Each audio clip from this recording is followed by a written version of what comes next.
Hello, friends. This is Dorie Clark, and we're here with Newsweek's weekly interview show, Better. Every Thursday at noon Eastern, 9 Pacific, we talk with authors, thinkers, and business leaders about how to make your life better. And today's guest is Jenny Blake. Jenny is the author of the brand new book out this very week, Free Time. And yes, we got matching copies. That's exactly right. It's Free Time. Lose the busy work. Love your business. I think we can all relate to that. Jenny Blake, welcome. Thank you so much, DC. I'm thrilled to be here.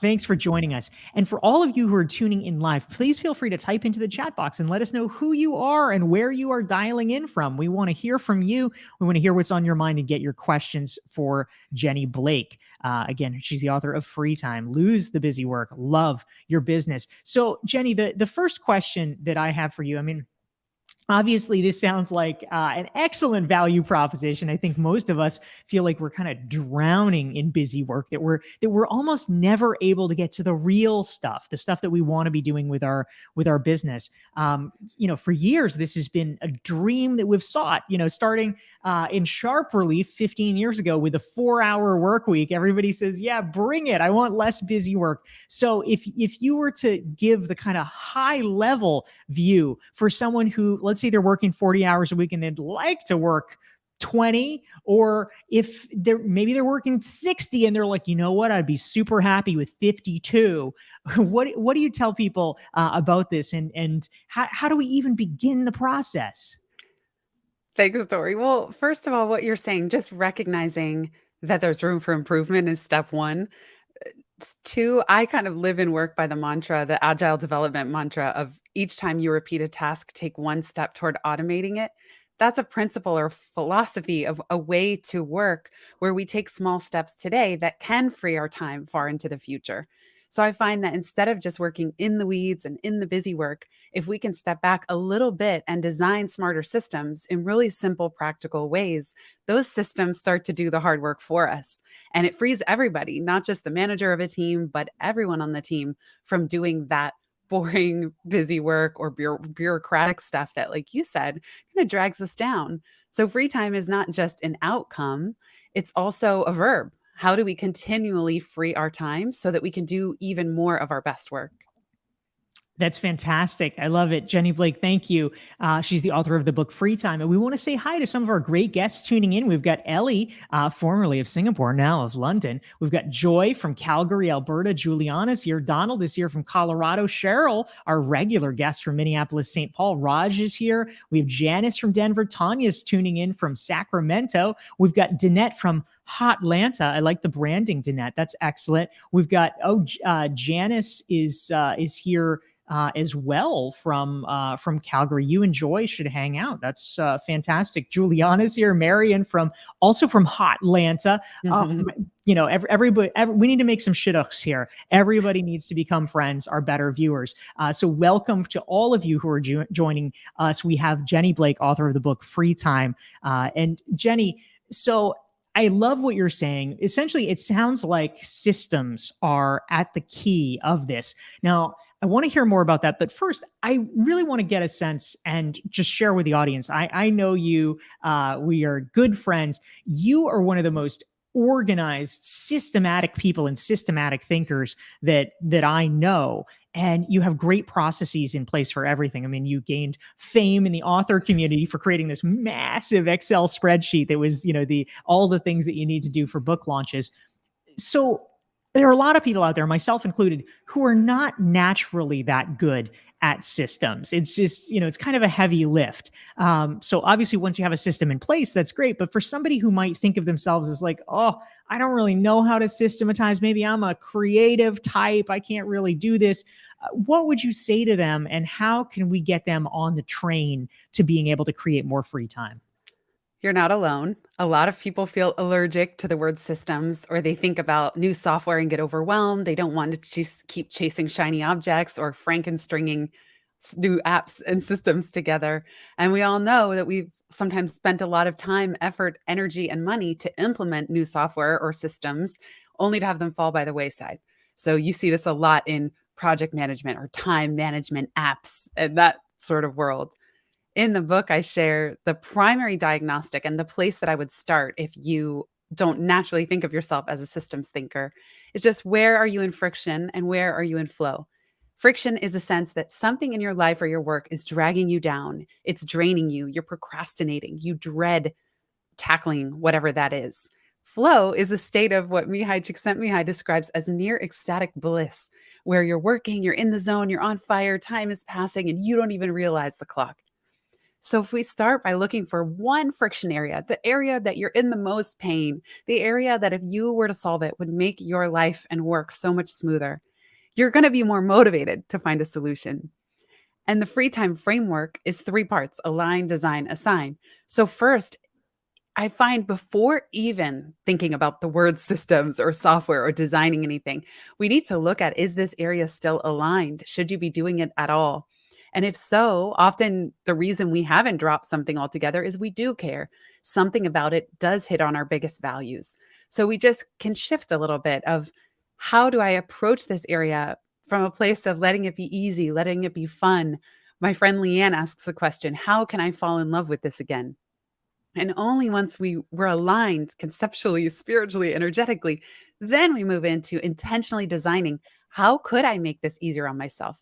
You don't have to know the answer yet. You don't have to be a systems thinker in order to ask that question of, how can I make this easier? How can I fall in love with this again? And even if you don't have answers right away, that inquiry alone will start to percolate ideas as you move throughout the week. That's really powerful. Thank you. We're here with Jenny Blake. Jenny's the author of Free Time. It's a new book just out this week, Lose the Busy Work, Love Your Business. If you're enjoying this conversation, you can learn more about Jenny. You can check out her book and learn more at itsfreetime.com.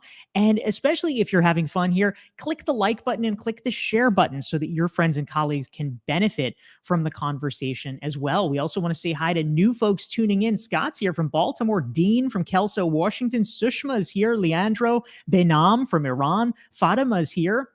We've got Jason joining us. Mohammed is here. Al is from Angola. We have, so Jason's from New Jersey. Mallory's here from Charlotte. Elen is here from New York City. And Liz from Reston, Virginia. We have, and Anne, your friend Anne is here from New York City. So we've got so many great folks who are joining us. We're glad to have all of you. We're taking your questions for Jenny Blake, author of Free Time. Now, Jenny, something that I'm curious about and would love for the audience to hear more about, in terms of your own work, I'd love to hear more about the inspiration for Free Time, because I know that you personally have struggled with some of these issues about, how to free up your time. There have been times in your business that essentially, I say in air quotes, you're a little bit of a victim of your success in terms of being so busy, and you took really specific steps in order to extricate yourself. Can you talk a little bit about how this played out in your own life, and then how and why you decided to systematize it in a book? Well, I started to get curious about these cycles of burnout. And I know I'm not alone in this, because we're seeing more and more of this, especially in really intense working environments, in the tumultuous times we've all been going through these last few years. I worked at a startup as the first employee, then moved over to Google for 5.5 years, and now I've been self-employed for over a decade. And I just started to get really curious. Why was I going through these cycles of burnout, crash, recover, burnout, crash, recover in every iteration of my career? So it wasn't just any one company that was to blame or even myself. It was this inner time blueprint. It was a way of working that I inherited growing up from my family, from society, from my educations, the companies that I had worked in. When I became a business owner, that's when I decided I just can't work like this. When you're self-employed and you run a delightfully tiny team, the owner's health is vital to the success of the business. And so I just knew that it wouldn't be a smart business decision even to let myself keep running myself into the ground. And that's where I started to become really intentional. That time blueprint I talked about, I would wonder, when I worked at Google, I had wall-to-wall meetings Monday through Friday all day. I was always running around and running from one thing to another. But it's interesting, even being self-employed, I would say that I wanted free time, and yet I would look at my calendar for the next few weeks and it was crammed again. So what the heck was going on? And I got really clear that I had this default scheduling mode, or the saying, don't write a check that your body can't cash. It's as if my mind, in saying yes to too many things, was writing a check that my body couldn't cash over and over. Or when I would show up that day, I would notice I actually don't want to be doing some of these things at all. So I started to get really clear about designing my time. In fact, I got so not rigid, but clear with my boundaries, my time boundaries, that I blocked off Mondays and Fridays for no meetings. I wouldn't schedule meetings before 11 a.m., usually, sometimes 10 a.m., and after 3 p.m., when, as one of my clients says, I don't even know my own name. I'm no good to anybody after 3 p.m. Then I took a page out of my French corporate clients' books and I said, if they're taking the month of August off, then why aren't I? And so I blocked off all of August on an annual recurring basis. So I don't even have to decide to do this again every year. It's already blocked off. Same thing with mid December to mid January. Just like I described looking at friction areas, I noticed how overwhelmed I got around the holidays. And not just those last 2 weeks of December, but I noticed the frenzy of activity that would start the first week of the new year when everyone else was back. And I just decided I need to protect this time a little better. So I block now a do not schedule recurring block mid-December to mid-January, and I put up an email autoresponder. And some people might think that that's overkill. What it does is gives me space and spaciousness to decide in the moment what I want to commit to. What often happens is not that I'm just delinquent on Mondays and Fridays. It's actually when I get some of my most important strategic work done. So a lot of this new book, Free Time, got written on unscheduled Mondays when I would show up at my desk and the thing that I was the most excited to work on, I actually had a big block of open space. And that's what I find for anyone who's here with us, spending your precious time and energy with Dorie and I say in Pivot, I call this type of person high net growth. And in Free Time, I call them high net freedom, that we are not just optimizing for money, we're also optimizing for growing our personal growth, our time, our energy. And so that's the journey that you asked about, Dorie, is my path toward creating this sense of spaciousness. And that allows me to then do more of my best work when I do show up. That's fantastic. We're here with Jenny Blake. She's the author of the new book, Free Time. You can learn more about it and Jenny at itsfreetime.com. And you can make sure that you never miss one of our weekly Thursday interview shows for Newsweek. Just go to dorieclark.com. You can sign up, get a free self-assessment, and you will get reminders about these weekly events that we do for Better. So, Jenny, we also want to say hi to some of the fantastic folks who are tuning in. We've got new folks joining us. Julie's here from Boston, Lori from Rhode Island, Fatima's here from Brazil. We have Monique from Maryland. We have Lauren from Miami. We have Mosin. We have Bobby from Idaho. We have a LinkedIn user from the UK, Lillian from Paris. We've got Gina from Florida, Rose from Milburn, New Jersey, and so many more. We're glad to have all of you. So a follow-up question, Jenny, that I have is people, I'm sure, are listening. They say, oh my gosh, that's fantastic. I would love to take August off. I would love to take the Christmas holidays off, but I could never do that. Even perhaps if they are an entrepreneur and theoretically set their own schedule, many people just feel like I could never do it. Certainly it's that much harder perhaps if you are working for someone else. For people who just have that instinctive reaction, what are your thoughts, or how would you respond to that? Yeah, it's not a 180-degree turn overnight, usually. It's the recognition that the way we're working isn't working. The factory system was not designed for any of us to thrive. It was designed for productivity and output and maximizing each person's output. But we're seeing now that that's just not sustainable. So even if you feel like you can't do everything I'm saying overnight, that's totally fine. I recommend looking at your best energy. When is your best energy in a given day? We all have different circadian rhythms, and start there. Block off 1 or 2 hours that by default, no one else can schedule over. Then in the moment, of course, especially if you're working in a company, we all know you're going to have to make exceptions from time to time. But at least the default state isn't one of splintered time and attention. Researchers call it time confetti. That we know if we're not intentional about blocking off, especially when we are at our creative best, people are going to inadvertently steamroll right over it. Half an hour here, half an hour there. The worst when you have a no meetings day and then one meeting gets added. My dad said it's like mosquitoes coalescing on a bare arm. It's like they just your whole day starts to shape around this one new thing that's on the calendar. So I find that if even if you can't do all of it, start with one recurring block either every day at a certain time or every week. And start there. You'll see. And again, this isn't about, let's say you work within a company. It's not about shirking your responsibilities. It's actually, you can communicate this to your manager or your team members if you're a leader. This is when I'm going to tackle the most important tasks of the week, the most strategic projects. So that time is actually quite vital to make sure that it's protected. It's not a luxury, it's a necessity. Yeah, that's a really good point, Jenny. Oftentimes people think of it as, like slack time, but actually it may be really your most productive time. So a important question came through from Annette, who's joining us from Southern California. She wants to know, Jenny, how do you separate the busy work from the stuff that needs to be done, and we don't like to do it, but it's necessary? How do you think about that? I mean, for me, it's okay. I really have to do this invoice or whatever. But how do we parse that in an intelligent way? Well, it's perfect that you ask this. We're right around tax time at the time of this recording. And it turns out there's a word for fear of taxes and government, ferosophobia. That's busy work that I don't know if anybody wants to do.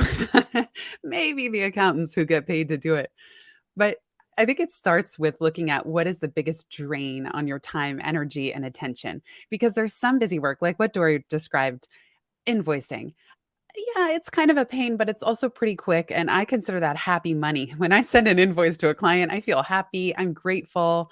I feel like, yes, it's kind of tiny, but it's helping pay the bills. It's putting a roof over my head, as opposed to some of the minutia that is really truly draining, right? I hate to do like waiting on customer service calls. So I would start to parse out. And in fact, I created a delegation observation tracker. You can do this with a simple pen and paper for 2 weeks.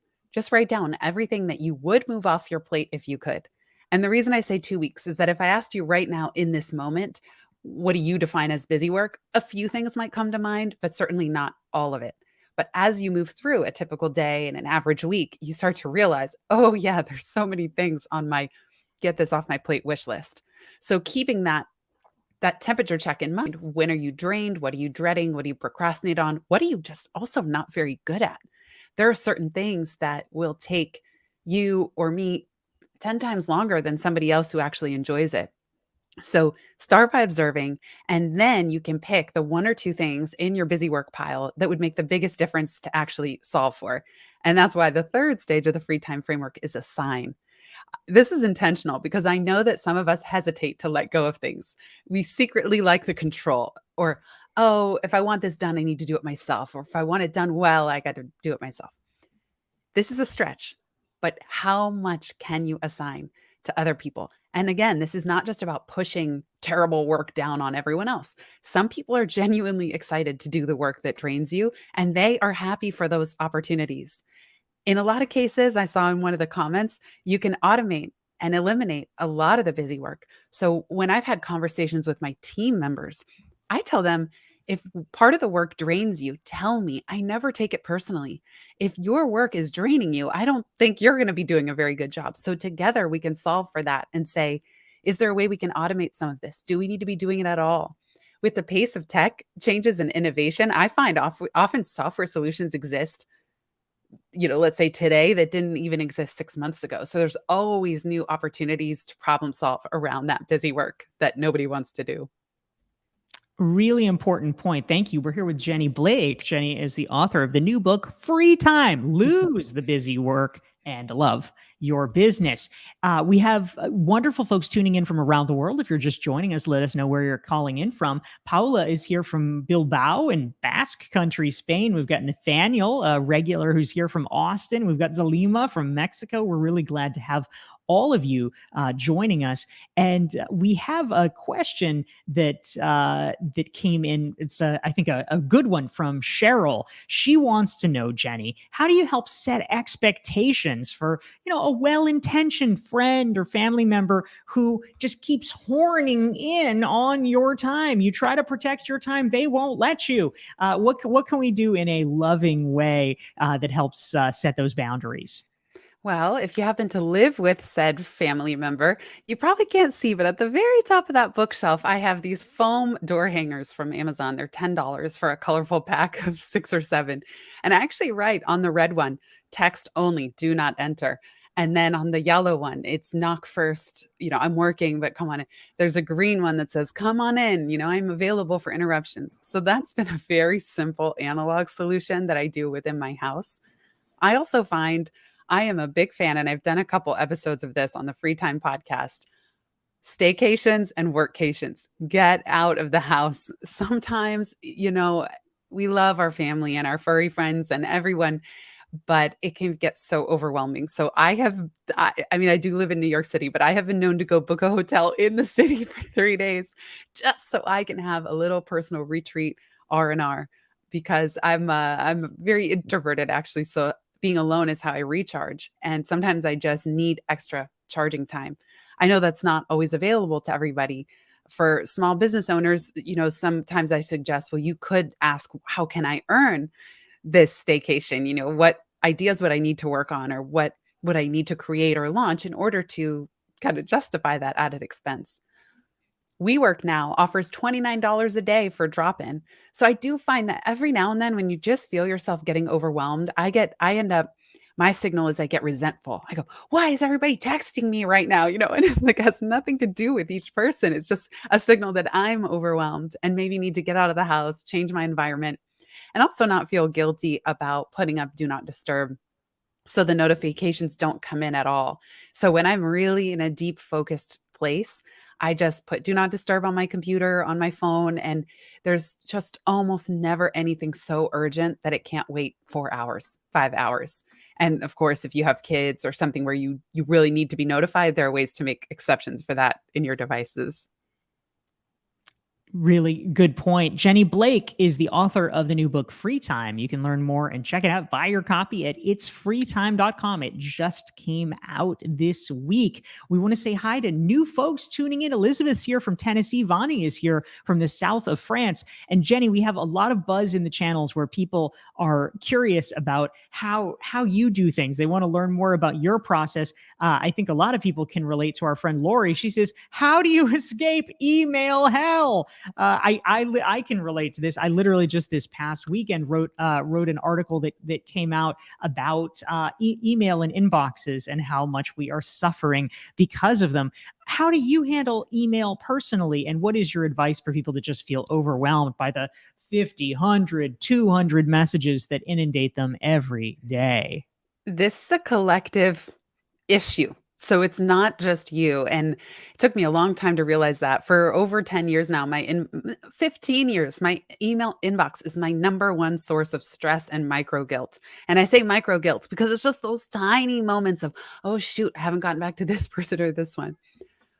One of my trade-offs, the reason that I work 20 to 25 hours a week is I've made a trade-off that I'm not going to be the world's fastest email responder. And I've just decided I could work double the time that I do in a given week, but I know that I would miss time with my family and time to exercise, time to read, time to recharge. So, one, I think we need to give ourselves permission to lengthen the response time.